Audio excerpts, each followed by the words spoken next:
On peut être pompier pour être juste dans l'ambulance, on peut être pompier pour aller faire de la désincarcération, se retrouver 1 heure après dans l'engin incendie urbain, 1 heure après dans un feu de forêt. Qu'est-ce qui se passe exactement? On est prêt à tout moment à faire face à n'importe quelle situation. Il a tapé la rambarde, il a fait 1 ou 2 tours, il ne se rappelle plus. C'est un très très beau métier, valorisant, très prenant, viscéral. Il ne faut pas avoir peur du vide, il faut avoir confiance, se mettre sur un câble qui fait quelques millimètres de diamètre. Une personne qui est en difficulté, on sera toujours là pour l'aider. C'est une intoxication, une émanation de produits, donc sous forme gazeuse, ça pénètre dans le sang. On n'est pas Dieu, on n'est pas des sauveurs, on est des sauveteurs, et que la différence, elle est énorme, et qu'à un moment donné, on ne peut pas tout le temps réussir tout.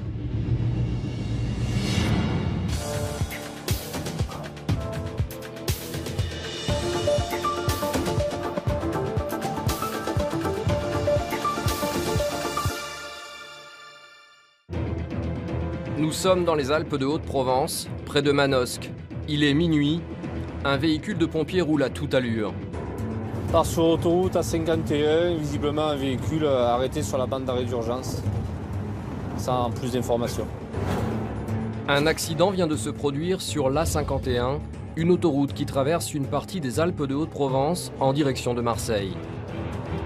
Sur les lieux, les victimes sont déjà prises en charge. En effet, 2 pompiers volontaires ont par hasard été les témoins de l'accident.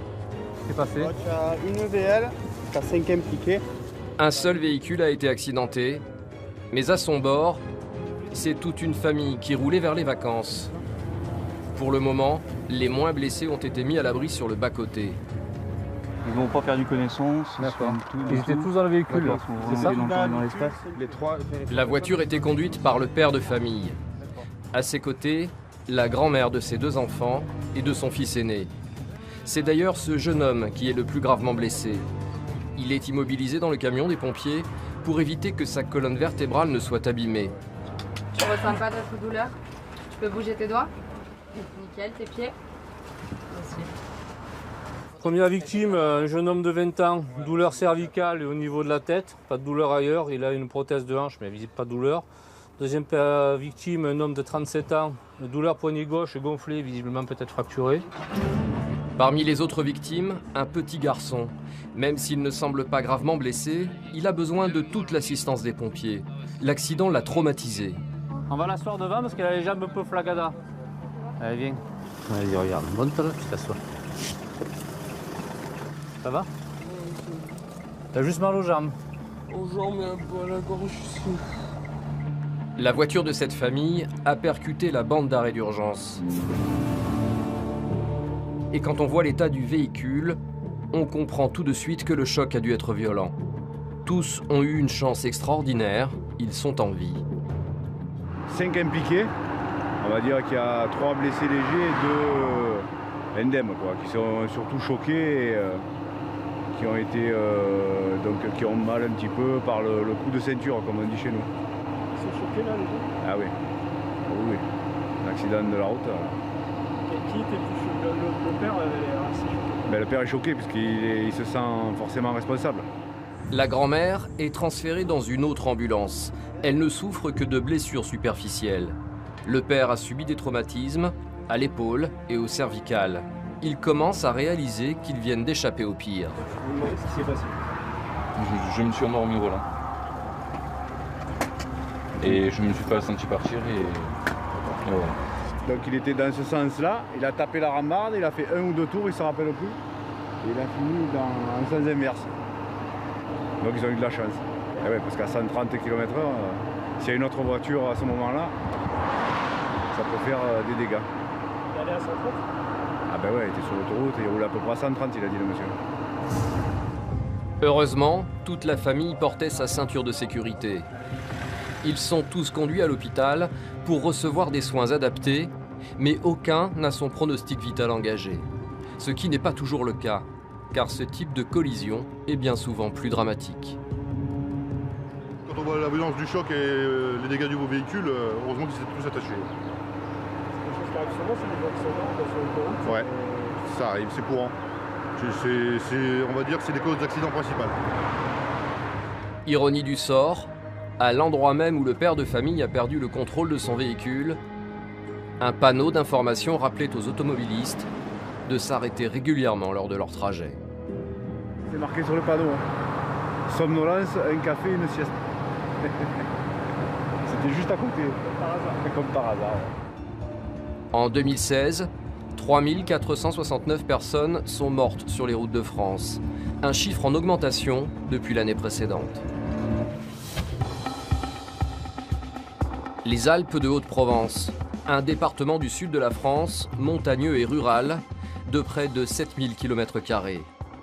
Ici, plus de 1500 pompiers, répartis dans 40 centres de secours, interviennent 7 jours sur 7, 24 heures sur 24, auprès des populations. Qu'est-ce qui se passe exactement? Qu'ils soient professionnels ou volontaires, ces hommes et femmes consacrent toute une partie de leur vie à sauver celle des autres. Il ne faut pas avoir peur du vide, il faut avoir confiance, se mettre sur un câble qui fait quelques millimètres de diamètre. Pendant des semaines, nous avons suivi ces sauveteurs de l'extrême. Accident de la route, intervention en milieu risqué, ou même réanimation, ils n'ont qu'un seul objectif, intervenir vite et secourir les personnes en détresse. Il a tapé la rambarde, il a fait 1 ou 2 tours, il ne se rappelle plus. Immersion auprès des héros de notre quotidien.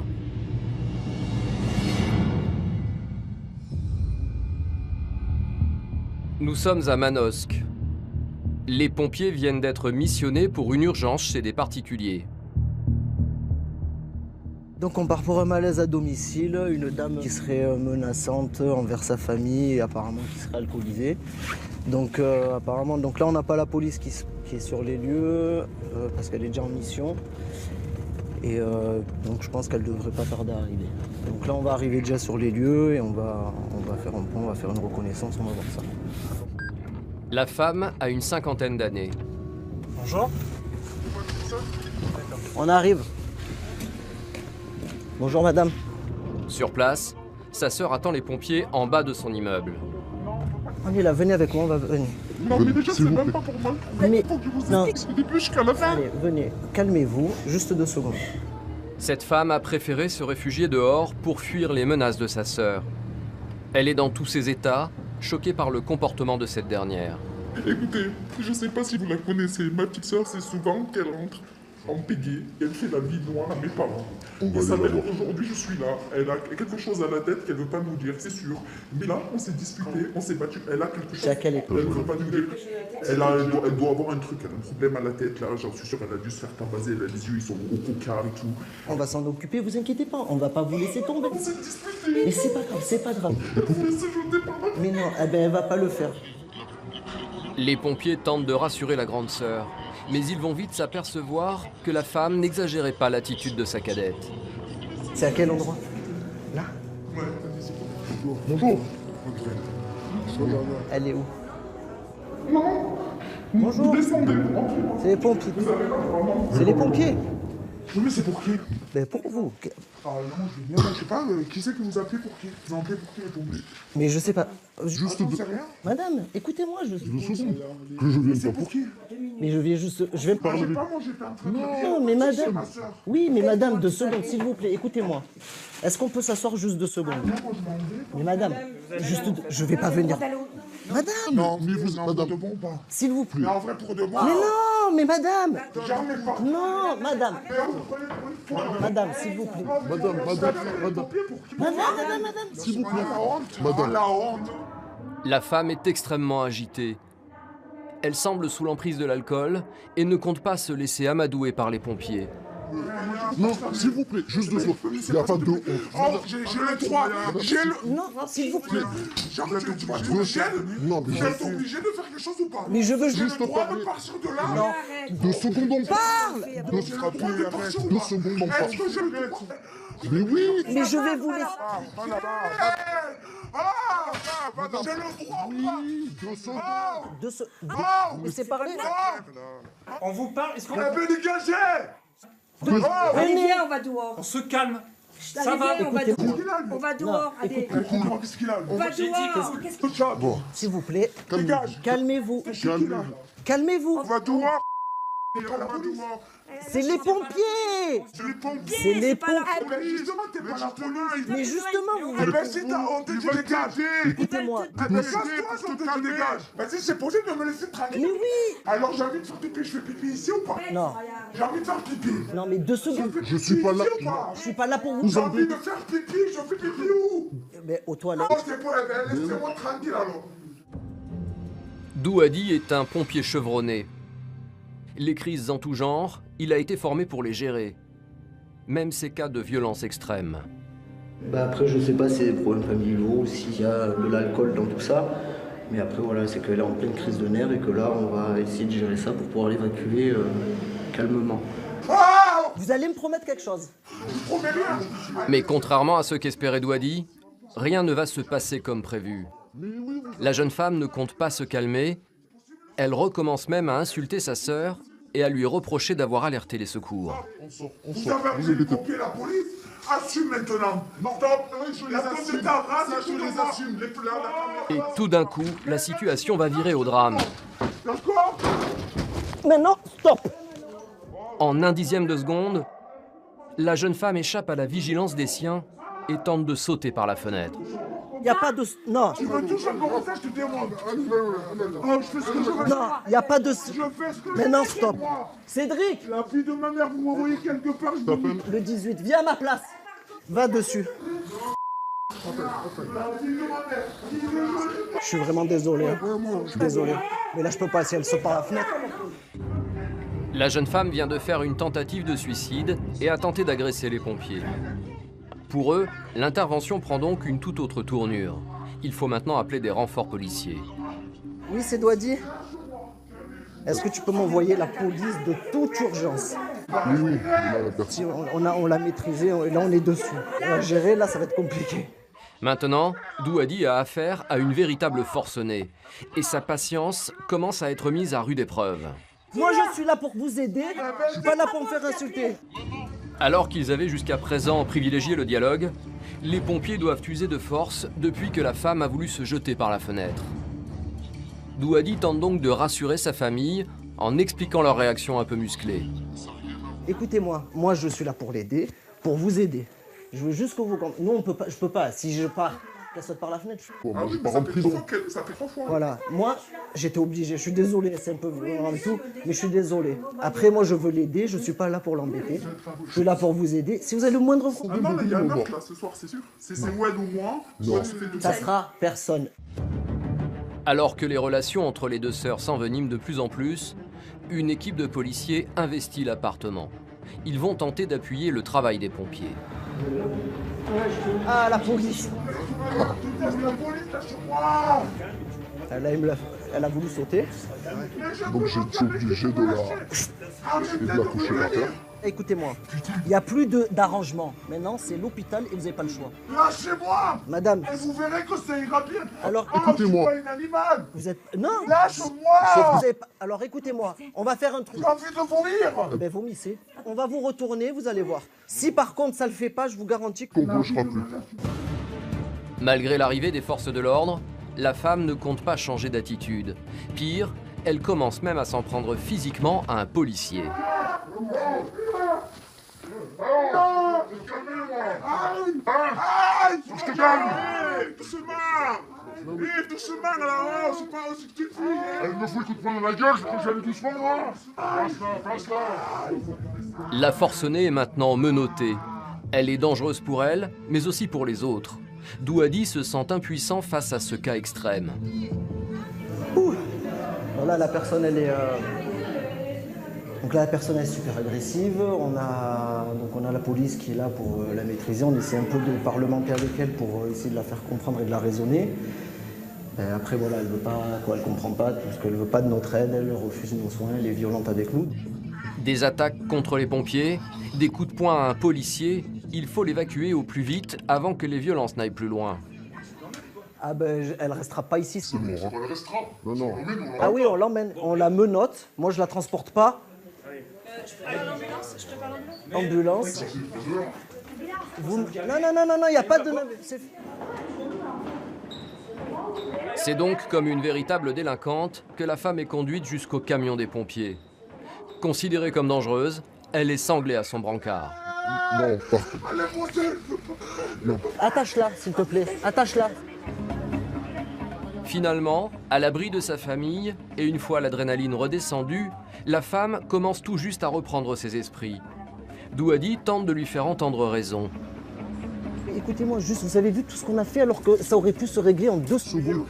Mais oui, mais vous voulez pas m'écouter. Je suis venu pas pour vous faire chier, je suis venu pour vous aider. C'est normal que les gens ils appellent, ils s'inquiètent. Pour vous, c'est ça que vous n'avez pas compris. Vous vous êtes énervé, j'avais pas d'autre choix que d'appeler la police. Si vous m'aviez écouté pendant 30 secondes, que je vous aurais expliqué les choses, ils se seraient même pas déplacés. On n'en serait pas arrivé là. Et moi, vous avez voulu me penser.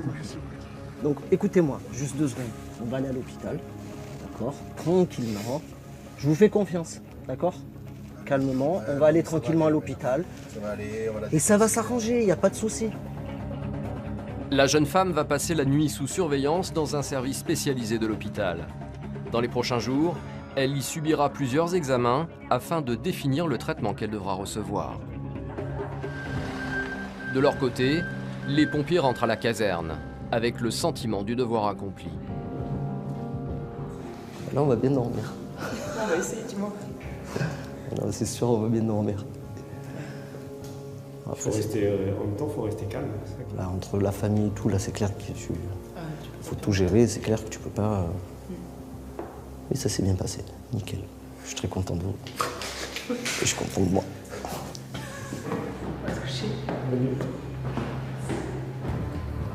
Si les pompiers ont pour vocation première de venir en aide à des personnes en difficulté, dans certaines situations, ils doivent faire face aux provocations de certains civils. 1h du matin, à la caserne de Manosque, la plus importante du département. Les pompiers viennent d'être appelés pour l'une de leurs missions principales, un incendie. Vous partez sur quoi? Sur fumée suspecte. C'est donc équipé avec leur tenue pare-feu qu'ils s'engagent. Apparemment, c'est le gros feu de poubelle. Là, ça brûle bien. Et effectivement, l'incendie est impressionnant. Les flammes ont déjà atteint 2 mètres de hauteur. C'est une zone de stockage de poubelles qui a pris feu. Conteneurs donc déchets ménagers et surtout très sélectifs. Donc conteneurs tri-journaux. Ludovic, sergent-chef, et ses équipes n'ont pas une minute à perdre. Le feu, alimenté par les déchets, progresse à toute allure. Le risque, on va dire, pour moi, le plus important là, vu la proximité de la haie, c'est la propagation à la végétation et justement propagation à l'habitation. Là, le risque, il est là. Sachant qu'on est... il est quoi? Il doit être 1h du matin, même plus. Les gens sont à l'intérieur, ils dorment. Le risque, il est là. Les sapeurs-pompiers sortent donc les gros moyens. Une lance à incendie qui propulse 500 litres d'eau à la minute.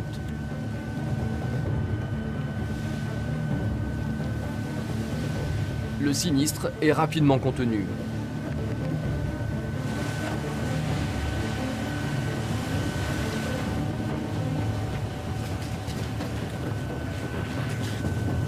Ça, c'est les armatures des containers de tri, on va dire, tri sélectif. Il y en a 1, 2, 3, 4 qui ont brûlé. Voilà, donc là pour l'instant c'est maîtrisé, on va pas faire l'extinction là. Afin de s'assurer que le feu ne reprenne pas, les pompiers vont noyer les dernières braises. Pour le moment, ils ignorent comment les containers ont pu s'enflammer. Alors de quoi c'est parti, on ne sait pas. Ça peut être plein de choses. Est-ce que les gens ont rallumé une cheminée, ils ont jeté les braises? Bon, il fait chaud en ce moment, ça m'étonnerait. D'après les renseignements de la police, visiblement, les gens auraient entendu une détonation. C'est en effet une équipe de policiers qui a alerté en premier les pompiers. Sur place, bien avant les hommes du feu, les forces de l'ordre ont déjà commencé à interroger les riverains. Et il semblerait que l'incendie ne soit pas accidentel. Il m'a dit qu'ils ont vu une voiture passer. Ah, ils ont vu une voiture passer, ouais. D'accord. Ils ont entendu une déflagration un peu sourde. Ouais. Et le feu a pris après. Bon, d'accord. Donc je soupçonne peut-être un cocktail ou un truc comme ça. D'accord. Ouais, mais quoi qu'il en soit, ouais, c'est pas parti tout seul. Non, c'est pas parti. Ah ouais, bon. Non, d'accord. Les policiers en sont convaincus, quelqu'un a déclenché le feu. Afin de prouver leur dire, ils tentent de retrouver des preuves dans les restes carbonisés des poubelles. A priori, ça a l'air d'être criminel.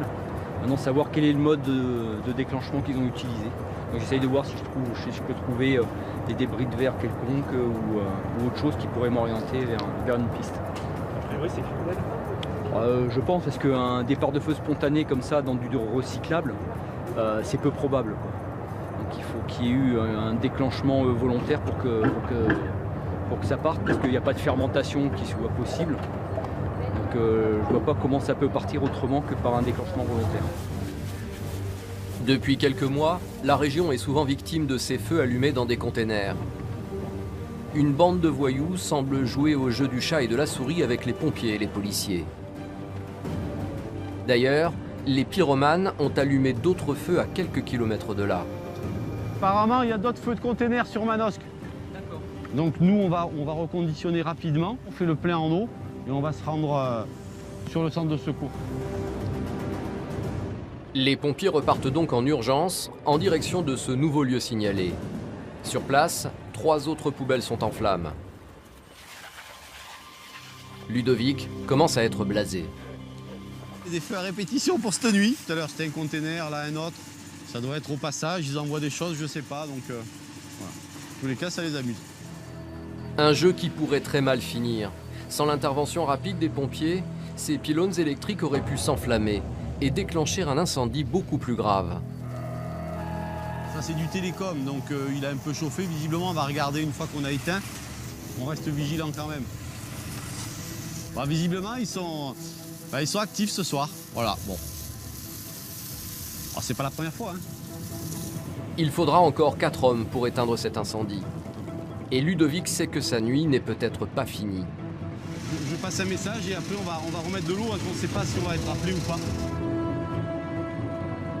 Après avoir éteint 15 poubelles, les hommes de la caserne de Manosque vont enfin pouvoir terminer leur mission. Même s'ils le savent, un pompier ne dort jamais vraiment sur ses 2 oreilles. Quelle heure il est là? Il est 2h, voilà, on va se recoucher, oui. En espérant qu'on passe une nuit tranquille, mais bon, après s'il faut se relever, ben, on se relèvera, c'est comme ça. Ça fait partie du jeu. Hein. Le lendemain matin, nous sommes retournés sur les lieux des incendies. Et les dégâts sont impressionnants. 5 zones de stockage des déchets ont été incendiées. À chaque fois, à quelques mètres d'habitation. Le coût des dégradations est estimé à plus de 10 000 €.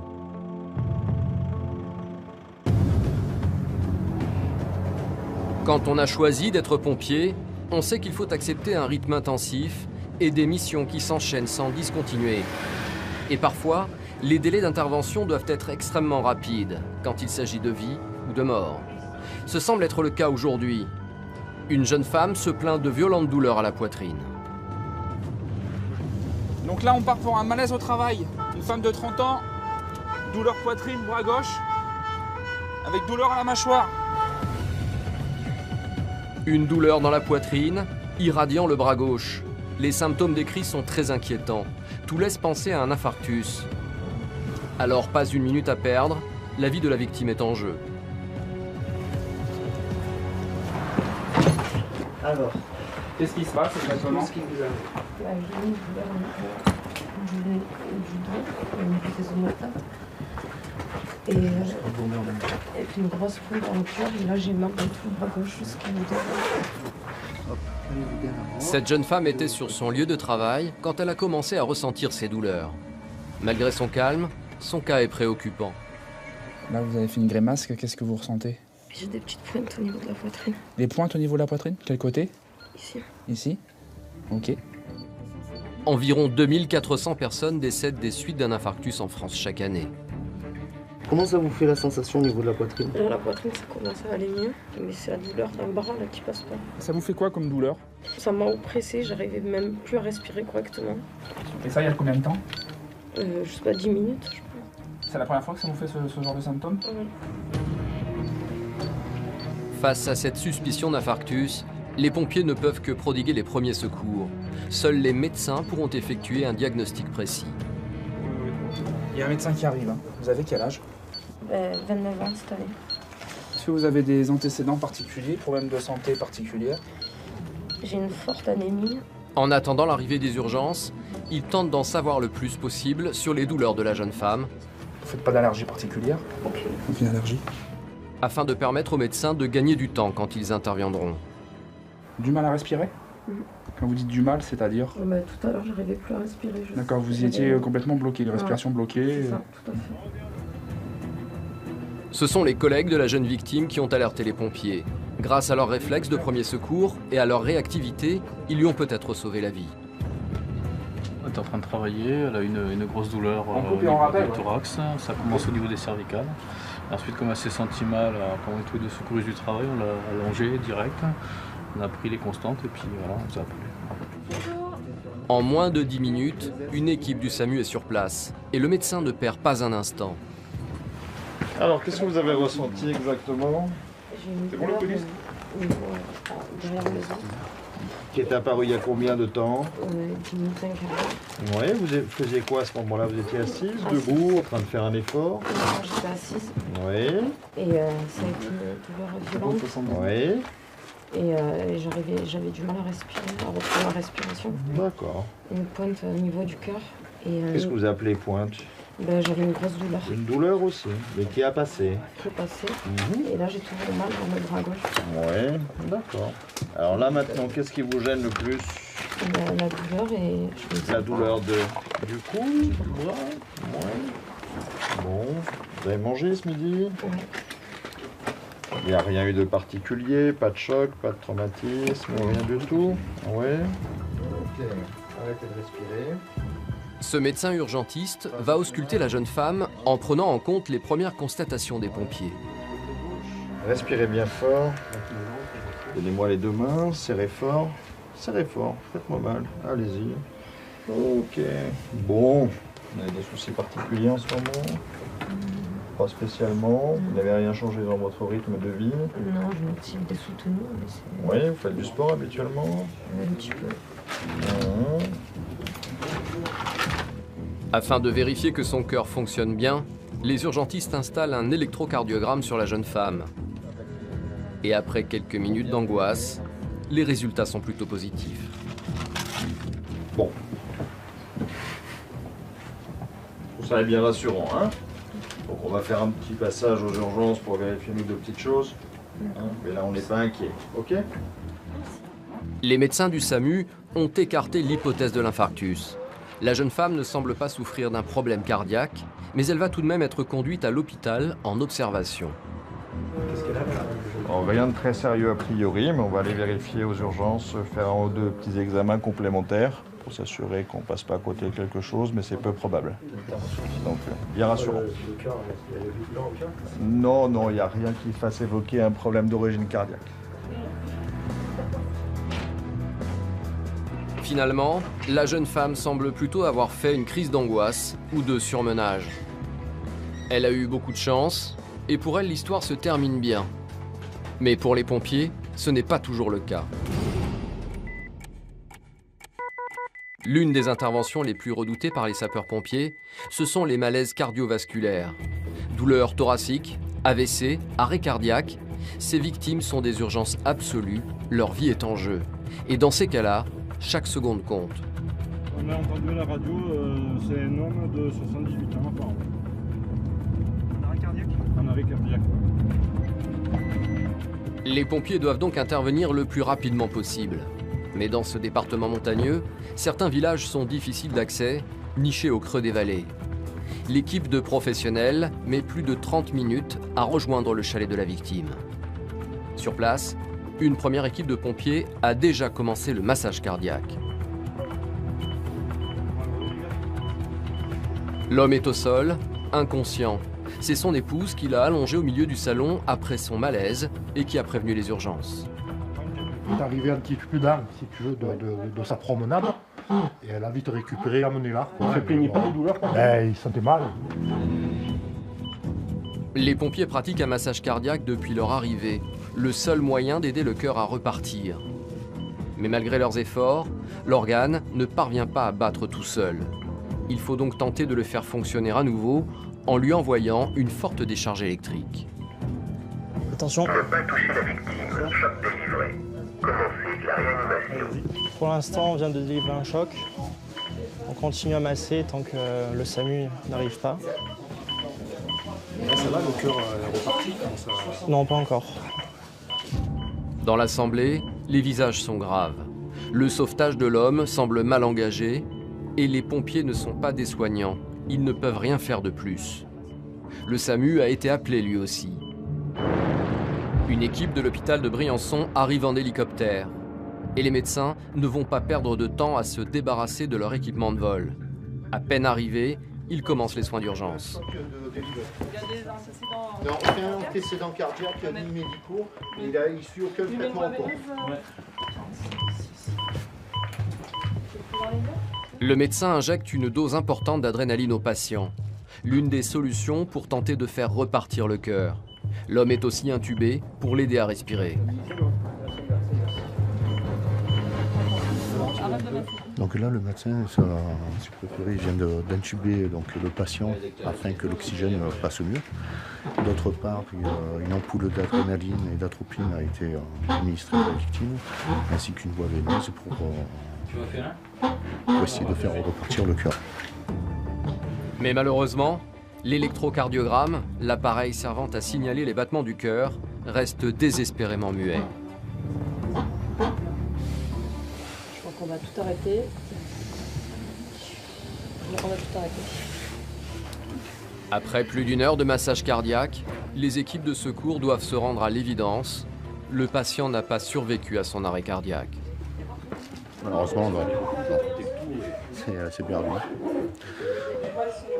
Ouais, bien souvent, c'est des arrêts qui sont assez foudroyants. Et malheureusement, on les ramène pas tous, malgré tous nos efforts et les efforts du médecin. Malheureusement, ça a été là. Pour les urgentistes, perdre une victime fait malheureusement partie de la routine. Mais pour certains, le choc est plus dur à encaisser. Comme pour Damien, jeune pompier volontaire, qui n'avait encore jamais été confronté de si près à la mort. Ça fait bizarre. Ouais, ça fait bizarre. Peut-être que pour l'instant, j'ai pas encore réalisé. Peut-être que ça viendra plus tard, après. Le rôle de ses aînés va maintenant être de l'aider à passer ce cap. C'est ton premier, Damien? Ouais. Ça va? Oui, ça va. Si tu veux, on part après. Ouais, pour l'instant, ça va. Enfin, ça vient de se passer. Ouais, merci. Car chez ces hommes très soudés, prendre soin des autres, mais aussi des siens, est primordial. Forcément, ça reste un peu dur parce que pour nous, c'est quand même une vie qui s'est en allée. Après, on fait la part des choses qu'on n'est pas responsable de cet état de fait. On va surtout voir un peu avec nos jeunes, tout ça, pour voir avec eux, plus avec eux, voir si eux ils vont bien, quoi. Parce que des fois, ils ont beau paraître costauds, mais des fois c'est leur premier ou leur deuxième décès, et c'est jamais évident à en parler. Donc après, c'est plutôt à nous, justement, autour d'un verre tranquille à la caserne, autour d'un coca, de les faire parler pour qu'ils puissent extérioriser tout ça et qu'ils passent à autre chose. Perdre une victime, c'est donc une dure réalité que tous les urgentistes doivent apprendre à accepter. Les drames font malheureusement régulièrement partie de leur quotidien. En France, près de 245 000 pompiers ont la lourde tâche de venir en aide à leurs concitoyens. Des hommes et des femmes portés par une vocation. Un quotidien rythmé, pas toujours facile à mener de front avec une vie civile classique, surtout avec ses proches. Sur ordre, c'est bon, c'est fait. Voilà, bonne manœuvre. Yann est pompier volontaire à la caserne de Barcelonnette. Passionné par son métier, il a accepté de nous recevoir chez lui. Éducateur spécialisé dans le civil, Yann n'a pas vraiment eu d'autre choix que de s'engager dans le corps des sapeurs-pompiers. En fait, quand je suis arrivé dans la vallée, tous mes amis étaient pompiers. Donc tout le temps, quand je sortais, jeune adulte, c'était qu'avec des pompiers. Et tous les matins, j'avais un contrat d'engagement dans ma boîte aux lettres. Donc tous les matins, je le prenais, je le mettais à la poubelle ou je le rendais aux collègues. Et tous les jours, j'avais un contrat d'engagement. Et un jour, je suis allé voir le chef de centre, j'ai dit « Ok, j'ai compris, je veux bien venir, mais je veux pouvoir partir. » Et ça fait 20 ans que ça dure. Yann est marié et a 2 enfants. Il y a la relève. Tu fais les pimpons? Comment ils font les pimpons? Une famille soudée qui a fini par s'accommoder des exigences d'une vie de pompier. Là où c'est contraignant, c'est plus pour la vie de famille où justement quand on a des repas, on est tous ensemble et puis après il doit partir. Ou comme là ce week-end, du jardin à faire, bon, il n'a pas forcément fait parce qu'on se dit si vite et qu'après il doit partir. Voilà, c'est des petites choses comme ça, mais bon, on s'y fait. Voilà, c'est comme ça, parce qu'on est quand même fiers. La fierté, c'est le maître mot dans cette famille. La petite Tiffaine, 6 ans, idolâtre son papa comme toutes les petites filles. T'es fière de lui? Oui. Pourquoi? Parce que je l'aime bien et que j'aime bien qu'il sauve les gens. C'est sûr que tu préfères qu'il soit plus à la maison, hein? Parce que des fois il n'est pas tout le temps à la maison. Hein? Car être pompier est un véritable sacrifice. Anniversaire, Noël, la priorité n'est plus aux fêtes familiales, mais à l'urgence d'une vie. Alors pour Tiffaine et son petit frère Baptiste, il a fallu apprendre à partager un papa souvent absent. Samedi matin, papa il est à l'entraînement et samedi à midi, papa il appelle pour dire qu'il rentre pas et il rentre samedi soir et ils sont déjà couchés, donc il voit papa que dimanche quoi. S'il n'est pas garde. Donc ça peut poser quelques problèmes. Mais le plus dur à vivre pour les proches d'un professionnel de l'urgence, c'est le danger permanent qui les entoure. Chaque année, une dizaine de pompiers perdent la vie pendant le service. Est-ce que parfois tu as peur pour ton papa quand il part? Oui, des fois. Pourquoi? Parce que, en fait, j'ai peur qu'il se fasse mal ou qu'il se blesse. Malgré les risques, les absences, l'entourage est toujours primordial dans l'équilibre d'un pompier. Face aux drames qu'ils doivent endurer, l'oreille attentive d'un ou d'une conjointe est toujours un échappatoire salutaire. On a besoin d'évacuer, on a besoin de parler et quand on arrive sur des gros cartons, une voiture qui est tombée dans le col de Restofond, où là on a ramassé des personnes qui sont décédées, des fois dans des mauvais états. Quand on est allé, comme sur le crash de la Germanwings par exemple, on y était, toute la caserne de Barcelonnette y était. Le 24 mars 2015, un avion de ligne transportant 150 passagers entre Barcelone et Düsseldorf s'écrase dans les Alpes françaises, à quelques kilomètres de la maison d'Éric. Le pilote avait délibérément dirigé son avion sur la montagne pour se suicider.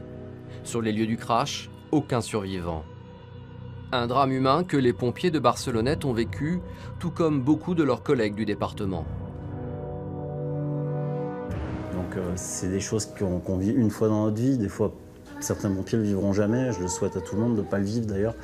Mais on a besoin d'évacuer, on a besoin vraiment de parler pour sortir. Et puis quand on rentre, souvent, notre regard en dit long. Donc ma femme, elle pose des questions, je pense comme toutes les femmes de pompiers.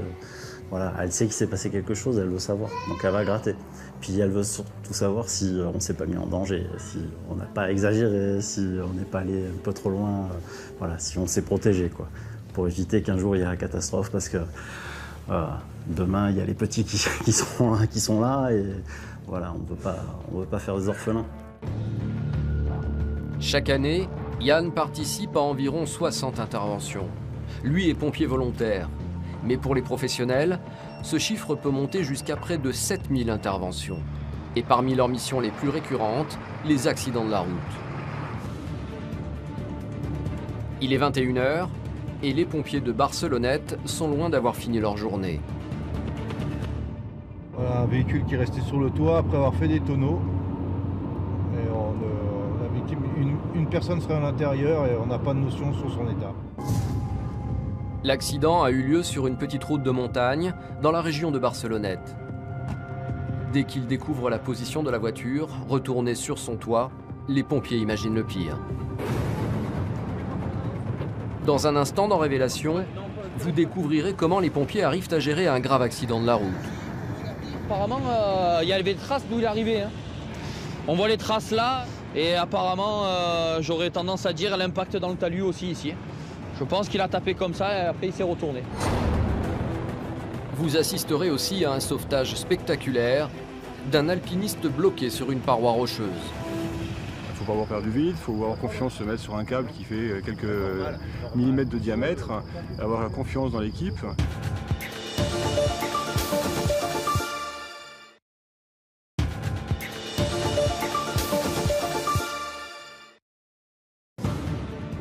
Il est 21 h et les pompiers des Alpes de Haute-Provence viennent d'être appelés pour une nouvelle mission.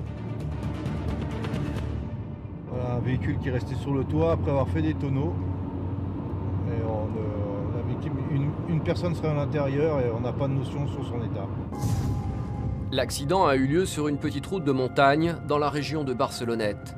Dès qu'ils découvrent la position de la voiture retournée sur son toit, les pompiers imaginent le pire. Une première équipe d'urgentistes a déjà dégagé la victime de son habitacle. Puis apparemment il était plus ou moins inconscient, 30 secondes, 1 minute, voilà. Et puis... Il a été stimulé et puis il s'est réveillé voilà. Et puis il est sorti tout seul. Malgré la violence de l'accident, l'automobiliste semble avoir eu une chance miraculeuse. Il est encore en vie. Les pompiers tentent de comprendre ce qui a bien pu lui arriver. Et apparemment il y avait des traces d'où il est arrivé. Hein. On voit les traces là. Et apparemment, j'aurais tendance à dire l'impact dans le talus aussi ici. Je pense qu'il a tapé comme ça et après il s'est retourné. Je pense qu'on peut dire qu'il a eu de la chance. Ouais. Ouais. Après, on ne peut pas dire à quelle vitesse il roulait, mais en tout cas, il aurait pu faire un joli saut ou alors il aurait pu faire plein de tonneaux et se retrouver sur la départementale qui est juste là en dessous. C'est pas très loin, mais il aurait pu très bien finir là-bas et prendre une voiture ou autre chose qui passe à cet endroit, quoi. Dès qu'un accident se produit, les gendarmes aussi sont toujours mobilisés. Pour enquêter sur les circonstances du drame, mais aussi pour déterminer les responsabilités du conducteur. Et les forces de l'ordre vont vite avoir une intuition. Je pense que ça se fait tout. Ah, d'accord. Ouais. On va voir ça. L'homme est ausculté dans le camion des pompiers et tous ont remarqué son comportement un peu suspect. Quel jour on est aujourd'hui? Quel jour on est? Le 5 ou 6 mai. On est vendredi, quoi. Et surtout, les effluves d'alcool qu'il dégage. Ils sont censés vérifier son alcoolémie, ouais, bien évidemment, ouais. Et bon, priorité d'abord aux pompiers et aux soins. C'est eux qui nous donneront le feu vert. Car l'homme a avant tout subi un accident grave. Sa santé est donc primordiale. Mais de ce côté-là, tout semble jouer en sa faveur. J'ai mal là, voilà. Ouais, là il y a la petite plaie là. Il a une toute petite plaie à la tête. En gros, il a rien. Voilà. Si aucune lésion physique n'est à déplorer, ce qui inquiète les pompiers, c'est l'état psychologique de la victime. Il semble désorienté, noyé dans le chagrin. Vous faites un métier formidable. Après, tu tombes sur des petits cons comme moi. Mais non, on est là pour tout le monde. Tu as besoin de nous, on est là.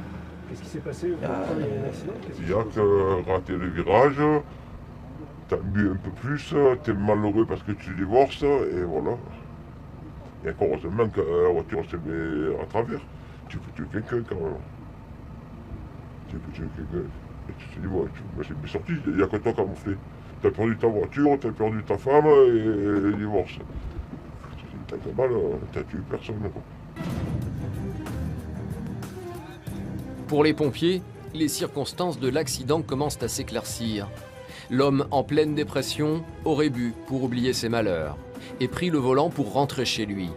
S'il a échappé à de graves séquelles, il ne peut pas passer entre les mailles de la gendarmerie. Son taux d'alcool doit être contrôlé. Tu veux pas souffler, on n'en parle plus, c'est 10 secondes. Mais je veux être positif. Vous le savez très bien. Là, il veut bien te croire que tu as bu, que tu es positif. Mais en fait, si tu souffles pas, c'est comme si tu refusais de souffler. Mais au moins, vous remarquez ce que vous voulez. Mais j'ai pas non, je marque. Et ouais, mais ça sera pire. Ça sera pire. Oui, attends, on m'enlève le permis, je ne veux plus travailler. Je m'enlève tous les papiers. Si tu m'enlèves le permis, Monsieur, si vous soufflez pas, la justice, elle va vous le retirer le permis de toute façon. Vous avez gagné, monsieur. Non, mais j'ai rien à gagner ni à Non, perdre. mais je sais, vous êtes obligé de faire votre travail. Voilà. Ce que je vous explique, c'est que vous allez prendre la durée de suspension maximale si vous refusez de souffler. Eh bien, je vais la prendre. Déboussolé, l'homme refuse de souffler dans l'éthylotest. S'il est positif, il risque une grosse amende.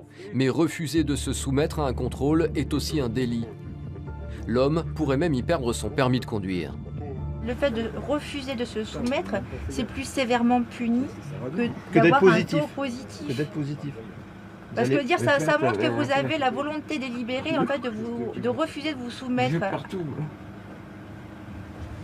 Donc je vous repose la question, monsieur. Je fais des astreintes pour aider mon fils qui est médecin et tout. Je fais tout, je perds tout pour le connerie. Après de longues négociations, l'homme finit par accepter le test d'alcoolémie. Et le résultat est sans surprise. Effectivement, vous êtes positif. Je vous confirme, vous êtes positif. Il faudra aller à l'hôpital pour connaître son taux exact. Pour conduite en état d'ivresse, cet automobiliste risque jusqu'à 2 ans de prison, 4 500 € d'amende et l'annulation de son permis. Une moindre peine au regard de sa voiture. Une épave qui aurait pu lui coûter la vie. Dans le sud de la France, les températures élevées sont monnaie courante.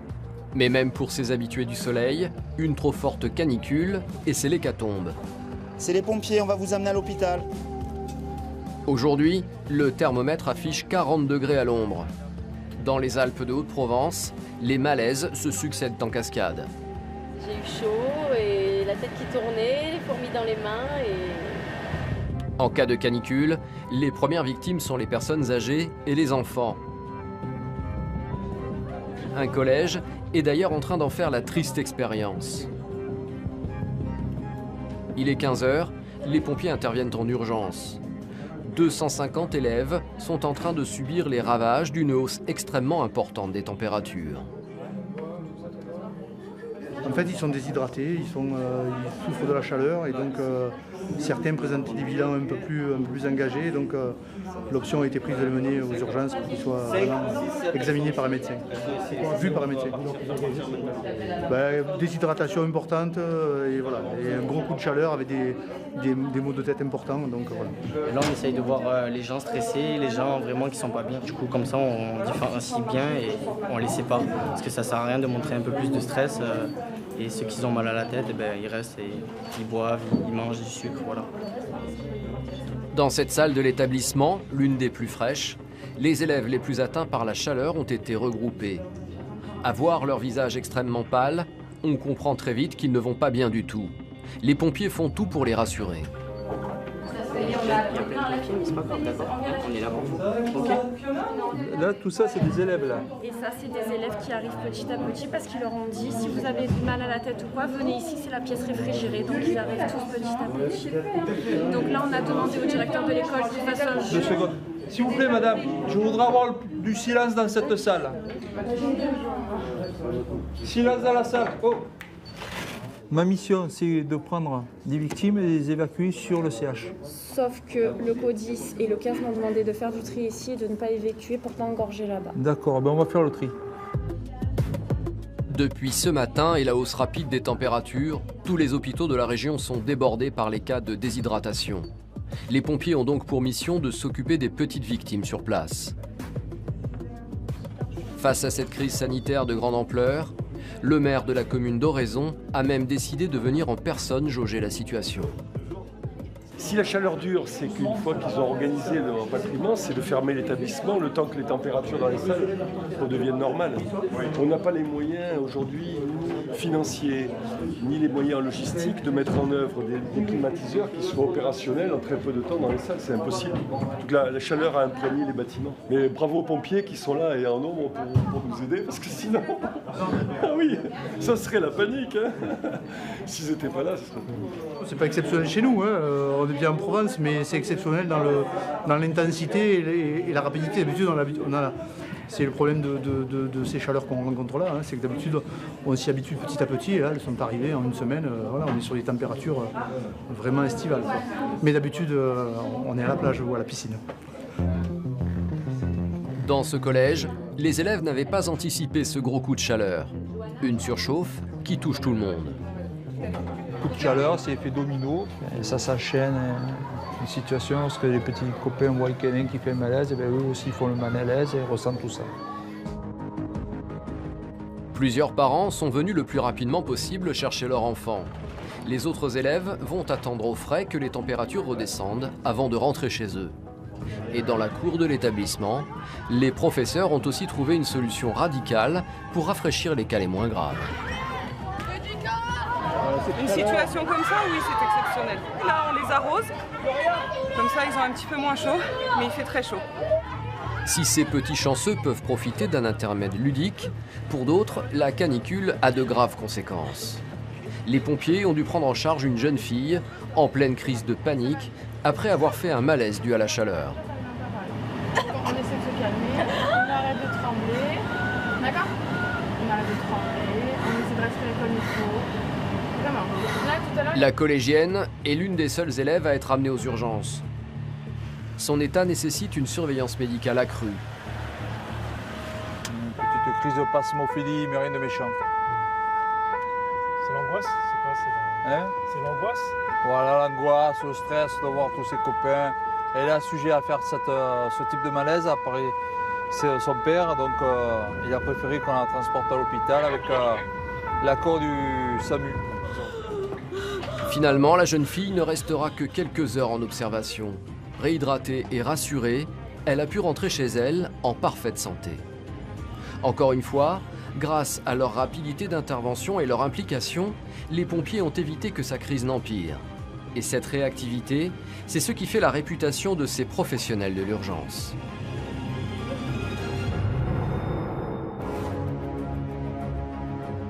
Les Alpes de Haute-Provence, une région avec des paysages à couper le souffle. Entre montagnes et vallées luxuriantes, le département est l'un des hauts lieux du tourisme sportif. Avec une destination phare, les gorges du Verdon. Ici, on peut pratiquer de la randonnée, du rafting et même du funambulisme. Un paradis pour les passionnés de sports extrêmes. En pleine nature sauvage, l'escalade est aussi un loisir très couru des estivaliers. Mais parfois, le plaisir peut virer au cauchemar. Les pompiers interviennent environ 80 fois par an dans ces gorges, à la rescousse de sportifs en grande difficulté. On doit être prêt à ce genre de situation. Donc une personne bloquée en paroi, ça peut arriver notamment sur la fin de journée avec de la fatigue, c'est souvent le cas.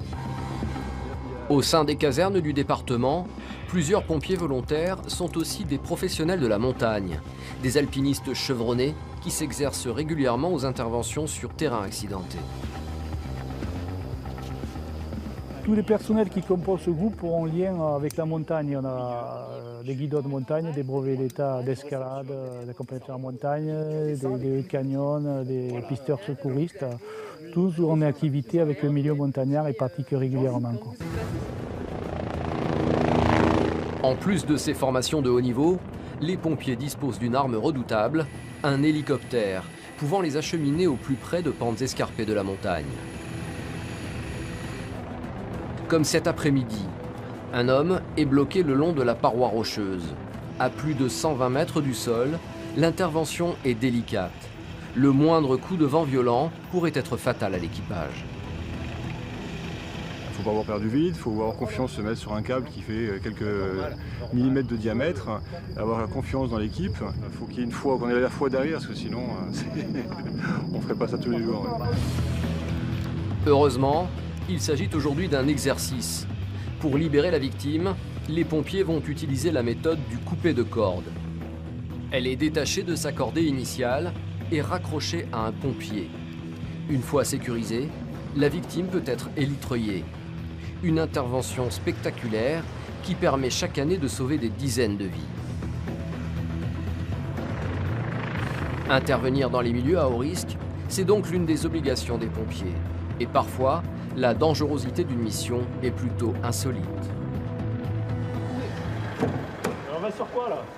Alors on va sur un nid d'hyménoptères apparemment urgent avec personnes allergiques.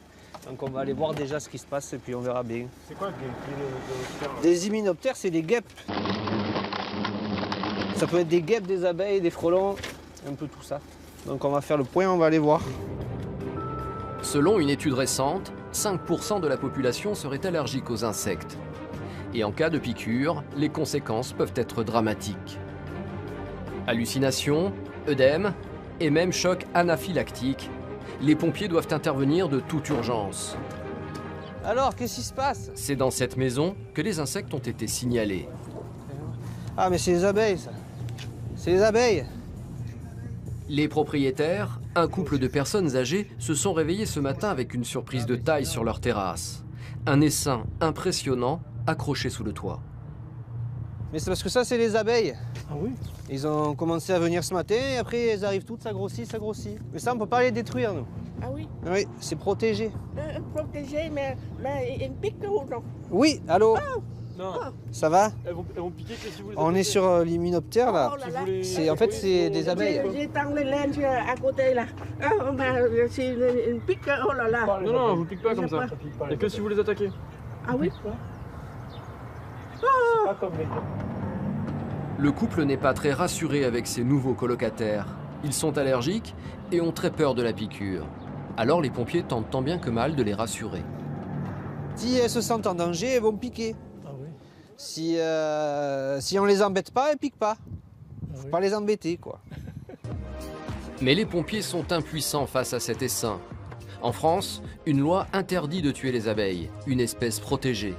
Seule solution, les confier à un spécialiste, un apiculteur. En fait, c'est un essaim d'abeilles qui est en train de se former et en fait, nous, on n'a pas le droit de... Enfin, c'est une espèce protégée, donc on ne peut pas les tuer, les détruire. Donc à chaque fois, on essaye de faire venir un apiculteur qui vienne récupérer l'essaim pour le garder, quoi. Ça l'arrange, lui. Ah ben, ça l'arrange, oui, parce qu'il récupère un essaim. Très rapidement, un apiculteur de la région arrive sur les lieux. Et à première vue, déloger les abeilles ne va pas être aussi simple que prévu. Tu vois, il est là. Peut-être qu'il y en a même un peu qui sont rentrés dedans, je sais pas. En espérant qu'elles n'aient pas commencé à rentrer sous le toit. Vu la taille de la bête, on est plus ça. Les abeilles vivent en colonie autour d'une reine qu'elles ne quittent jamais. Quand la reine est installée quelque part, impossible de la faire bouger. Et donc avec elle, les centaines d'abeilles qui l'accompagnent. Et c'est cela qui inquiète l'apiculteur. Le truc, voilà, c'est ça, c'est que si elles ont commencé à rentrer, si elles ont trouvé un endroit pour rentrer, que la reine est rentrée, je vais récupérer celle-là d'abeilles, mais elles vont ressortir direct de la ruche. S'il n'y a pas la reine dans la ruche, elles y restent pas. Elle reste avec la reine. Donc il faut espérer que la reine ne soit pas rentrée sous le toit, quoi. Qu'elle soit dans la grappe. Si elle est dans la grappe, il n'y a pas de problème.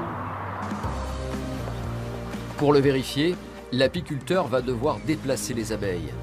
Dérangées dans leur installation, les abeilles risquent de devenir agressives et d'attaquer.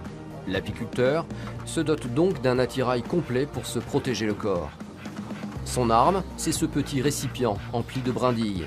En brûlant, elles vont dégager une fumée qui fera fuir les importuns.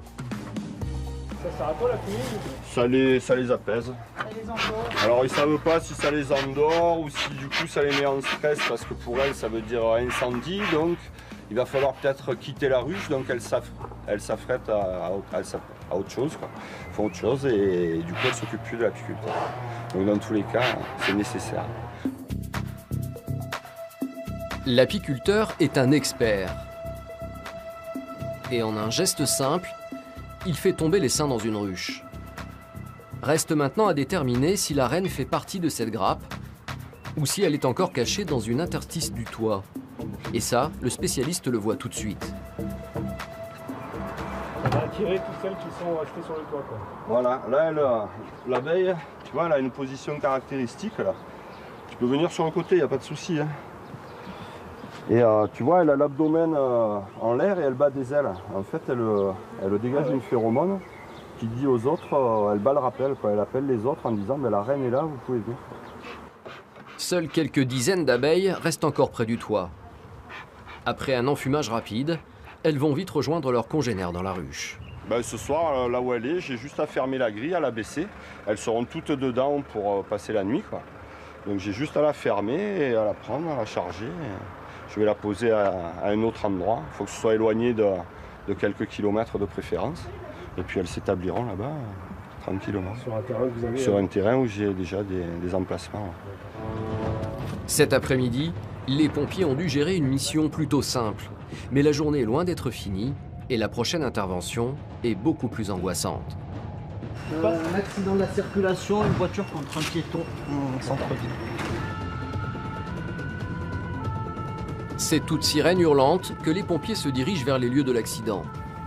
La personne percutée est un homme âgé, une catégorie de population très souvent victime d'accidents de la route. Plus de 50% des collisions les concernent. Alors, qu'est-ce qui s'est passé? Vous avez renversé par la voiture, c'est ça? Sur place, l'homme de 83 ans est allongé au sol, peut-être gravement blessé. Sa femme est sous le choc. Elle a assisté à la scène impuissante, tout comme quelques témoins. En fait, ils ont traversé avec madame, la voiture s'est arrêtée et la deuxième voiture derrière n'a pas vu. Est-ce qu'il a été provoqué violemment? Il a pris sur pied, il s'est retourné comme ça, il est tombé. Il n'a pas perdu connaissance? Non, il n'a pas perdu connaissance, il se plaint d'avoir perdu le pied. La voiture semble en effet avoir roulé sur les pieds de cet homme. Il a repris sa respiration parce qu'il était un peu choqué au début et il se plaint d'avoir mal au pied. D'accord, on va regarder ça. On va regarder ça. Essayez de pas. Calmez-vous, monsieur, calmez-vous. Le choc a dû être très violent. Les pompiers procèdent donc aux premiers examens afin de vérifier que l'homme ne souffre pas de traumatisme caché. Douleur, c'est dans le cou, monsieur? Non, pas ni dans le dos, le bassin. Les jambes, là. Non, vous sentez bien là? Les deux genoux, là. Vous sentez bien là? Donc douleur, genoux et pieds. Lors de telles interventions, les pompiers doivent apprendre à gérer plusieurs victimes. Le blessé, bien évidemment, mais pas seulement. Les proches sont eux aussi des victimes collatérales qu'il faut entourer. Madame, écartez-vous 2 minutes, s'il vous plaît. Juste une seconde, madame. Mais l'urgence du moment, c'est son mari. Équipier, êtes-vous prêt? Attention pour lever. Transporté sur un brancard dans le véhicule des pompiers. On pose, on allonge. On allonge. C'est dans ce centre de soins ambulant que l'homme va maintenant être examiné par un médecin. Sa femme n'arrive toujours pas à réaliser la situation. Madame, vous restez un peu avec moi du temps que le médecin il ausculte. Hein? Après, vous irez avec. Il n'y a pas de souci. Voilà. Et là, on va laisser le médecin comme ça et après vous rentrerez dedans, d'accord? D'accord. Voilà. Ne vous inquiétez pas, ça va aller. Mais ne vous inquiétez pas, il y a le médecin avec, ça va aller. D'accord? Voilà. Je les connais bien. Allez. Pendant que le blessé se fait ausculter, les pompiers commencent à récolter les premiers témoignages pour avoir une idée de la violence de l'accident. Donc le véhicule blanc a percuté un piéton et il y a le véhicule gris qui est en cause aussi. Et les occupants du véhicule sont indemnes. Uniquement le piéton qui est blessé a priori légèrement. Le véhicule blanc est rentré dans le véhicule? Oui, a priori oui. Reste à la police sur place de déterminer les causes exactes. Les mises en cause sont encore sur place. Et l'homme qui a provoqué cette collision assure qu'il n'est pas responsable et prétexte même une perte de mémoire. C'est moi qui est rentré dans la voiture grise. Ah, dans la voiture blanche, je suis rentré dans la voiture grise. Il était à l'arrêt, pas de stop allumé, donc j'ai conduit et apparemment, je sais plus trop en fait, je suis perdu là non plus. La voiture percutée par l'arrière, qui a donc sans le vouloir écrasé la personne âgée, était-elle conduite par cet homme? Il a eu la frayeur de sa vie. On était arrêtés, les deux, il y a deux voitures, une dame, qu'on a vu le monsieur et sa femme qui passaient. On a marqué le stop. Et en 2 minutes, le monsieur il arrive au pare-choc. Devant la voiture là-bas, au milieu de passage habitant, et le coup il arrive. Et la voiture, la mienne, il a poussé 2,50 mètres, 2 mètres.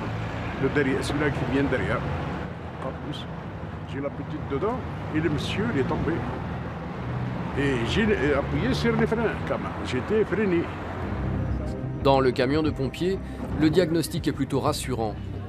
Allez-y, posez votre bras, voilà. Mais l'homme renversé est dans tous ses états.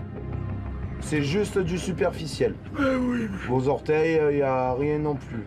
À vue d'œil, après on va voir la radio, mais... Un manque de peau. Allez, calmez-vous, vous inquiétez pas. C'est superficiel, mais c'est surtout que... C'est les orteils que vous avez mal. Les orteils me font mal. Vous arrivez à les bouger un petit peu ou pas? Je les bouge, regardez. Oui, d'accord, c'est parfait. Il faut le rassurer, ça, monsieur. Oui, tout à fait. Surtout, il parlait pour essayer de le calmer parce qu'il respire. Ça va. Il respire un peu rapidement. Lors de leurs interventions, les pompiers sont confrontés à deux catégories très fragiles avec lesquelles il faut faire preuve de patience et de compréhension. Les enfants et les personnes âgées. Plus sensibles, ils ont plus de mal à encaisser les chocs. Ils sont fragiles et puis ils sont surtout inquiets. Donc le moindre petit truc, ils vont à l'hôpital, ils sont suivis après. Finalement, plus de peur que de mal pour ce vieux monsieur. Aucune lésion grave n'a été détectée. Ça fait une drôle d'impression, mais la voiture qui roule dessus. Je me doute. Le rôle des pompiers aura été primordial dans cette intervention. Leur compassion et leur écoute auront permis à ce couple d'affronter l'accident avec plus de sérénité.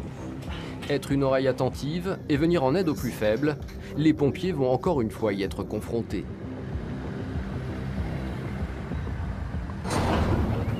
Dans la suite de Révélations, vous verrez que posséder une piscine dans son jardin et l'entretenir peut être très dangereux. C'est une intoxication, une émanation de produits qui sont mélangés, donc sous forme gazeuse, qui rentrent dans les voies respiratoires et qui créent une intoxication, ça pénètre dans le sang.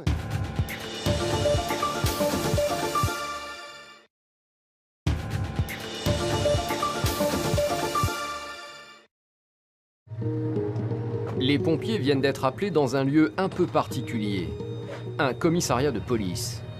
Une femme vient d'y trouver refuge après une série de malaises à son domicile. Et dès leur arrivée, les pompiers remarquent la faiblesse de la quinquagénaire. Depuis combien de temps vous n'avez pas mangé? C'est-à-dire? Au moins 2 semaines. 2 semaines, vous n'avez rien avalé? Pas de nourriture, rien? Le premier réflexe des pompiers, c'est d'examiner la femme afin de vérifier qu'elle n'ait pas de blessure cachée suite à ces malaises.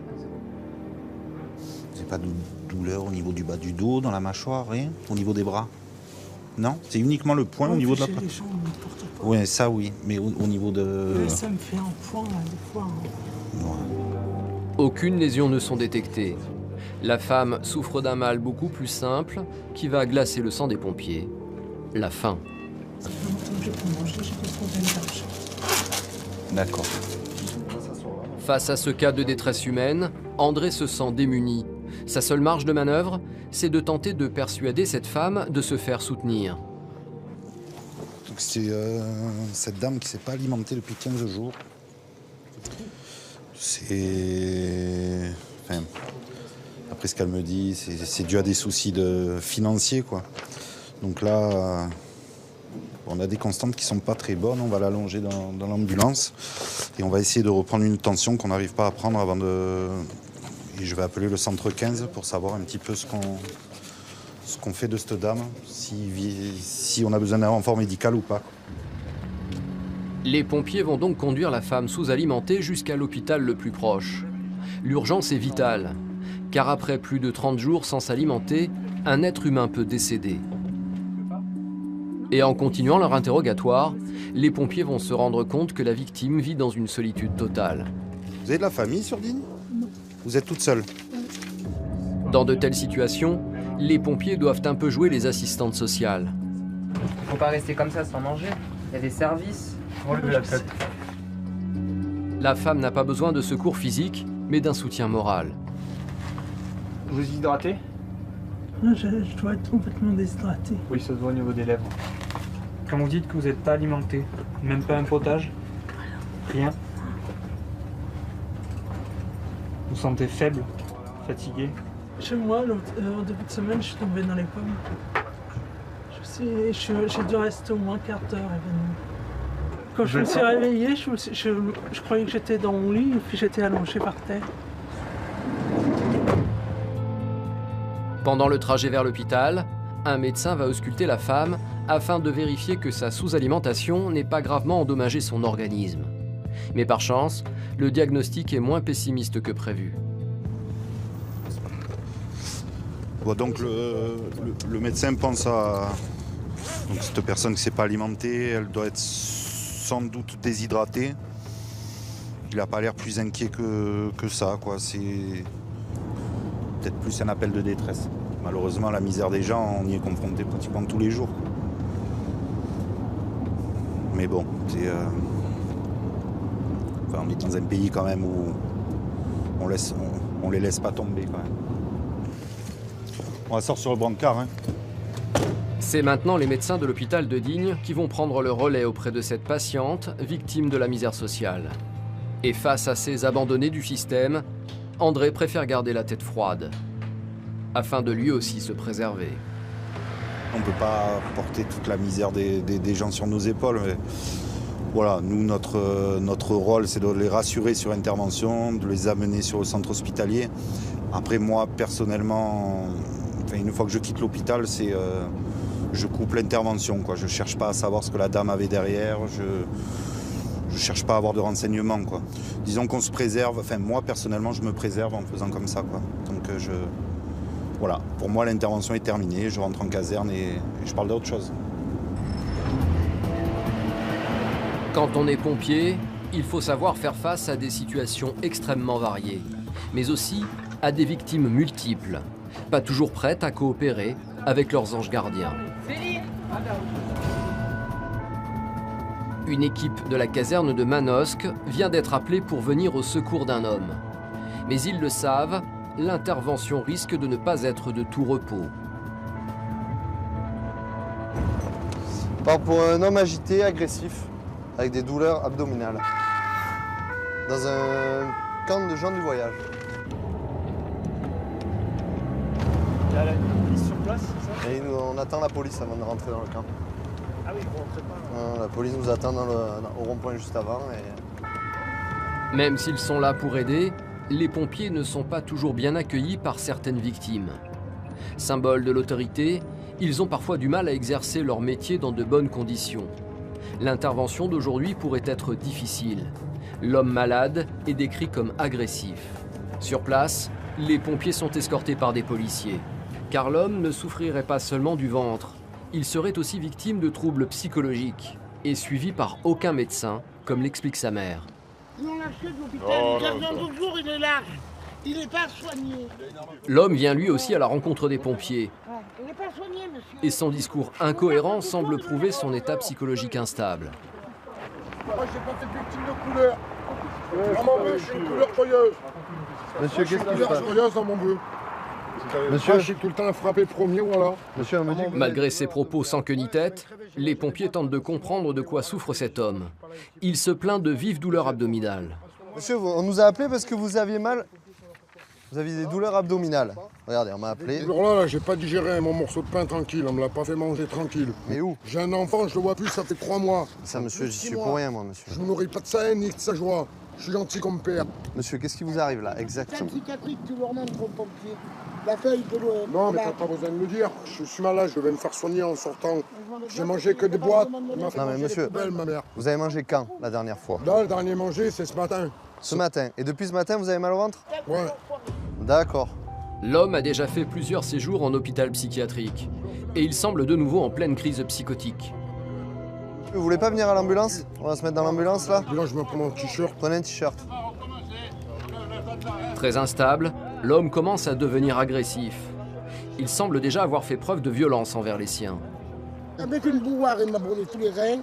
Le genou, il m'a envoyé 3 fois à l'hôpital. L'œil, regardez ma caravane. Elle est défoncée. Les pompiers décident donc d'évacuer cet homme au plus vite. Encore faut-il qu'il accepte de quitter sa caravane. Mec, t'es soigné, je suis plus propre que toi, va te laver, va. Monsieur, vous éteindrez le chauffage? Qu'on vienne pas faire un feu? L'homme semble complètement hermétique à ce qui est en train de se passer. Face à ce cas, les pompiers gardent leur sang-froid et ne perdent pas de vue leur mission, lui venir en aide. Il y aura des cigarettes pour moi, juste des cigarettes. Non, ça, dans l'ambulance, monsieur, on peut pas fumer, il y a de l'oxygène. À l'hôpital, après, oui, ça, vous verrez avec eux. Alors, la douleur, vous avez déjeuné ce matin, c'est ça? Non, je déjeune pas le matin. Vous avez mangé ce matin? Je me nourris des bisous des autres. Non, mais vous avez mangé... Vous avez mangé quoi? Pas le matin. Vous avez mangé quand pour la dernière fois? À 4 h. Du matin? Non, pour l'après-midi. 16 h. Ok. Beaucoup? La moitié d'un repas, j'arrive pas à le finir entier, mes repas. C'est-à-dire la moitié? La moitié de l'assiette que ma mère me sert. D'accord. La douleur? Elle est encore? La douleur, elle y est plus. Elle y est plus. Ouais. Est-ce que vous voulez voir un médecin? Oui. Oui? Oui. D'accord. Vous n'avez pas perdu connaissance? Non, presque. À la fin, j'étais presque à tomber, c'est pour ça que je... De la douleur? Ouais, pas la douleur, ouais. Aujourd'hui, là? Ouais. D'accord. Et vous mangez régulièrement? Je mange un repas sur 3. Direction l'hôpital le plus proche. Et arrivé devant les urgences, l'homme continue à faire des siennes. Il ne compte pas se faire ausculter tout de suite. Il fausse compagnie aux pompiers pour aller demander une cigarette à des passants. Monsieur, qu'est-ce que vous faites? Ah non, monsieur, on est à l'hôpital, on fume pas là. Non, non, mais vous êtes au milieu là. Monsieur, vous éteignez la cigarette, on va voir les infirmières là. Quelle heure il est, s'il vous plaît, monsieur? 19h. L'heure de manger, quoi, la psychiatrie. Oui, je vais vous donner un plateau et vous rentrez avec moi. Allez, vous venez. Allez, écrasez votre cigarette, s'il vous plaît. Merci. Mettez-la là-dedans, monsieur. Non, je regarde. L'homme va maintenant subir un examen médical afin de déterminer d'où viennent ses douleurs abdominales. Mais il semble surtout qu'il souffre d'une grave crise schizophrénique. Son séjour à l'hôpital risque de ne pas être de courte durée. Caserne de Digne. Une partie des effectifs est aujourd'hui réunie pour une démonstration originale, découvrir le fonctionnement d'un airbag de voiture. Attention, action, à 3. 1, 2, 3. L'expérience du jour n'a qu'un seul but, faire comprendre aux pompiers les conséquences que l'ouverture d'un airbag peut engendrer sur une victime d'accident de la route. Car contrairement à ce que l'on pourrait croire, son déploiement est très violent. Mettez la main prudemment derrière. C'est chaud? Mets la main, tu vas voir. Ah ouais. Si tu mets la main dessus, c'est très chaud. La température de l'air injecté lors du gonflage de l'airbag est effectivement de 80 degrés. J'ai des vidéos où on voit, c'est très court la vidéo, ce sac, il devient rouge.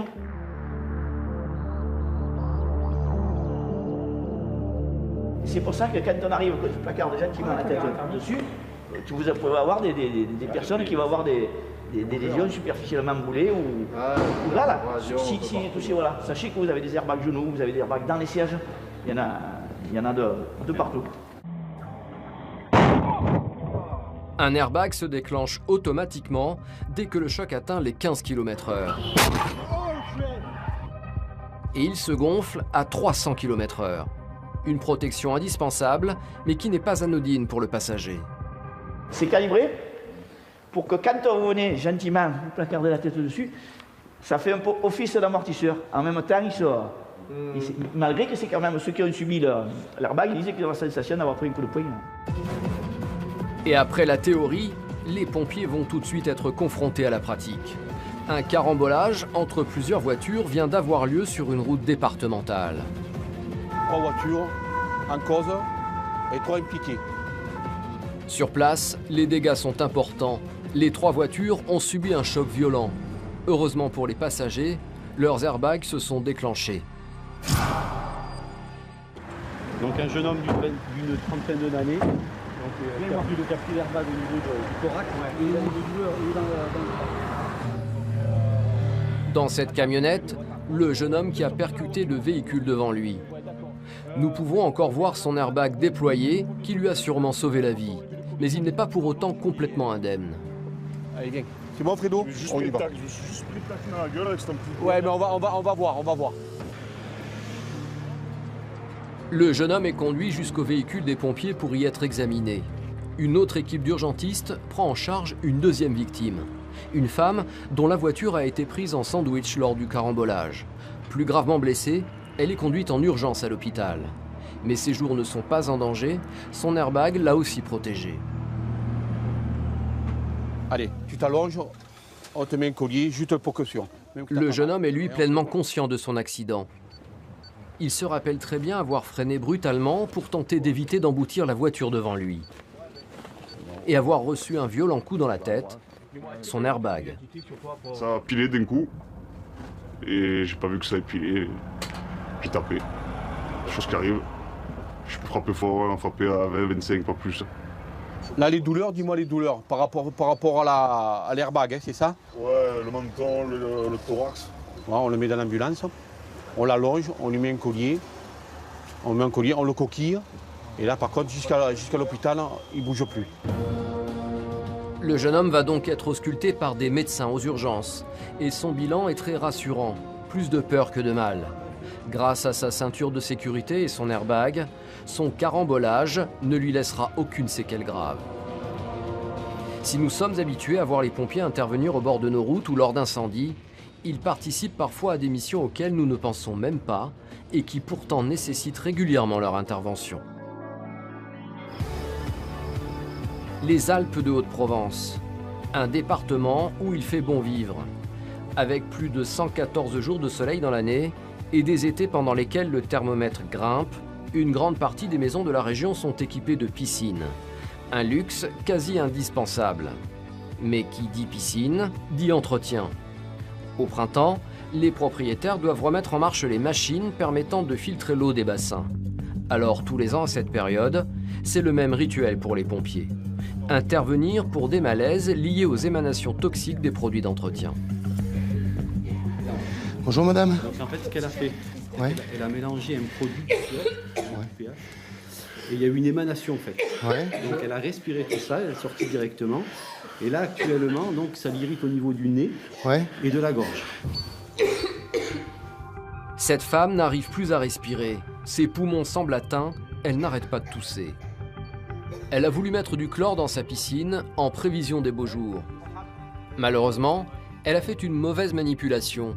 Les produits toxiques se sont mélangés et ont dégagé un gaz dangereux pour sa santé. Vous en avez respiré une bouffée, pas plus, hein? Ah, beaucoup? Mais oui, parce que je ne suis pas conçue tout de suite, je me disais mais c'est bizarre cette réaction. D'accord. En présence d'humidité, ces produits chimiques peuvent se décomposer. Un cocktail détonnant peut se former et donner lieu à des émanations de gaz et même des explosions spontanées. Ok. Allez, on va essayer de récupérer le nom des produits. Ouais, la dame a eu une émanation de produits divers, donc on ne sait pas pour le moment ce que c'est. J'essaie de me renseigner. La femme est placée sous oxygène. Son mari a lui aussi respiré ce gaz toxique. Les effets commencent à se faire sentir. Le monsieur aussi, il a commencé à avoir des... Ouais, attendez. Les conséquences d'une telle intoxication peuvent être graves. Chaque année, des décès sont même recensés. Allez, on va vous conditionner dans l'ambulance. Hein.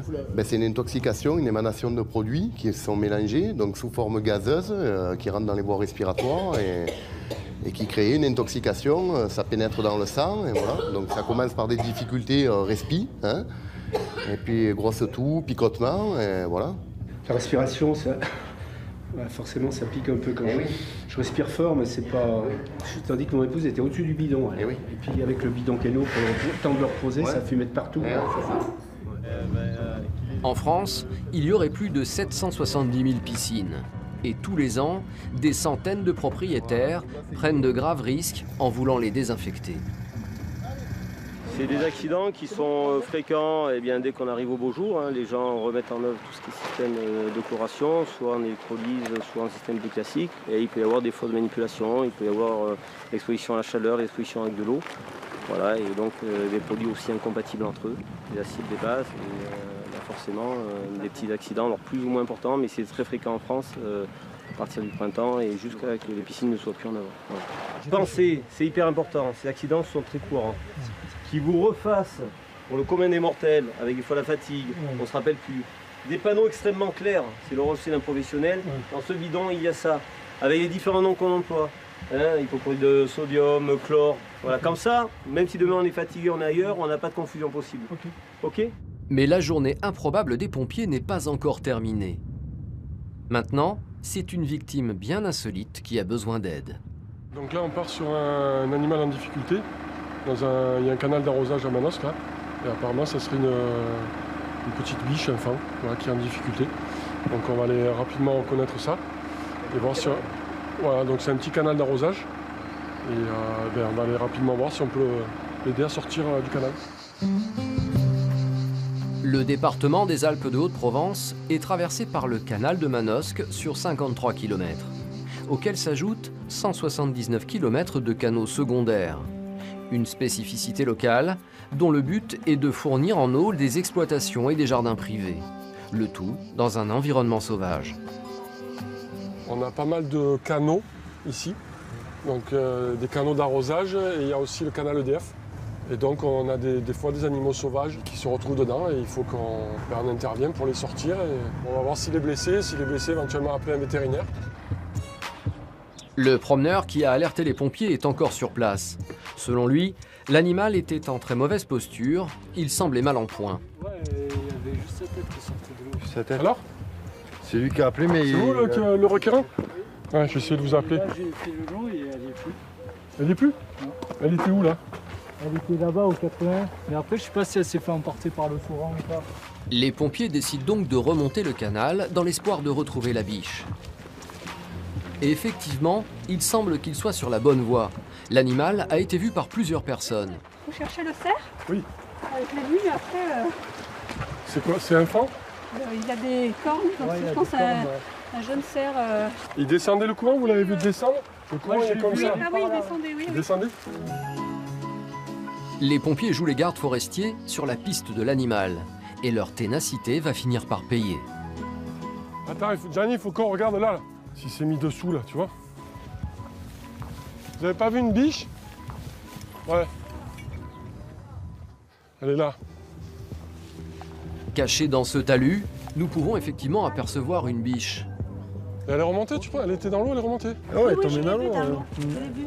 Elle est remontée. Ah, j'ai pas vu remonter parce que le temps que Elle a dû remonter, à mon avis, elle est remontée toute seule. Hein.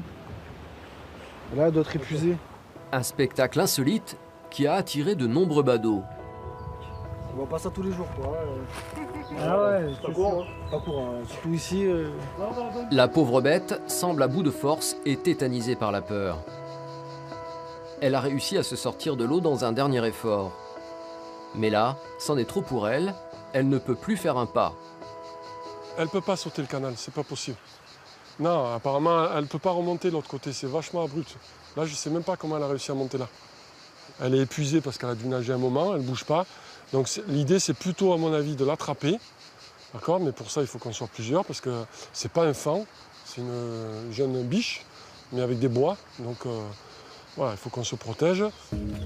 Les pompiers sont formés pour affronter n'importe quelle situation, même le sauvetage d'un animal en détresse. Mais l'intervention d'aujourd'hui s'annonce très complexe. Là, ça va être un petit peu compliqué pour la sortir, parce qu'elle est vraiment bloquée. Et donc voilà, il va falloir qu'on réfléchisse comment, sans l'effrayer, comment on arrive à l'approcher pour essayer de l'attraper. Les pompiers ont fait appel à des renforts, le SAV, le sauvetage aquatique. Ce sont ces spécialistes des interventions en milieu aquatique périlleux qui vont tenter de rejoindre le cervidé pour le transporter dans un espace sûr. Donc il est à 150 mètres un peu plus loin là. Ouais. En fait, il était dans le canal, il s'est réfugié à flanc de talus, mais il est complètement bloqué, grillage, arbre. Ouais, on va en laisser un qui va descendre et un qui reste en sécurité sur la berge. Voilà, et priorité à la sécurité quand même du collègue, et après on essaye de, si on peut saisir l'animal et arriver à le faire partir surtout. Parce que là, s'il part par là, il va être que sur les habitations, donc c'est pas forcément la solution. Ah, mais en plus, il remontera pas là. Et voilà, il faut vraiment arriver à le pousser là, le long, là, qui monte là-bas. Là. Mais après, là-bas, c'est un champ, mais... L'un des sauveteurs descend à l'aide d'une corde dans le canal. Bon, donc là, j'envoie les deux saves dans l'eau. Mais à peine a-t-il parcouru quelques mètres dans l'eau que l'animal s'enfuit. Bouge pas. Voilà, il va y aller tout seul. Je peux pas le faire plus tôt. C'est ça, Gianni, reste ici.